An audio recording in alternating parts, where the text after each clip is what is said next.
Default Shortcuts lets you automate at specific times, like 8 a.m. in the morning or 9 p.m. at night.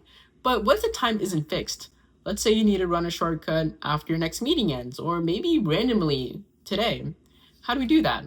Well, I found out how through focus filters, and I'll show you how. Alright, so we'll go ahead and get started by adding a new focus filter. So we're going to hold the current focus filter that's on, and we will click New Focus.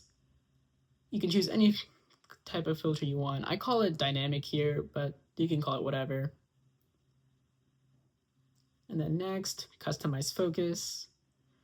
Once again, the settings here are anything you would like. You just have to keep in mind that's what you're going to have on for the most of the time. All right, we'll go ahead and create a new automation, and we'll scroll down to the focus filter section, and we'll choose the option that we just created. We'll choose is turned off, and then run immediately for the settings. So next, and create a new shortcut. All right, we only need one block to get this really rolling, and that's the set focus block. All right, so we're going to turn on the focus filter that you just created on, and we're going to have it on for a specific time. So select time, and now you're basically good to go. Here I choose 3 p.m., which means the next time this shortcut will run is at 3 p.m. All right, so let's talk examples. What I have here is a shortcut that will run at the end of every meeting. So we can run any shortcut that you would like, and it finds the next meeting, the end of it, and it'll basically schedule itself to start running at that end.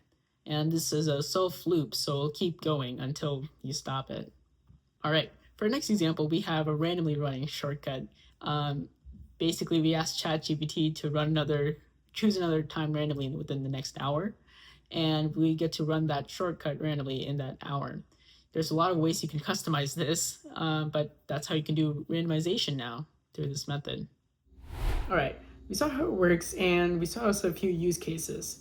And now we can dynamically choose the next time a shortcut should run rather than hard coding it in the automations tab. And now it's just creativity. There's so many different things you could do with this. Yeah, thank you for watching my video.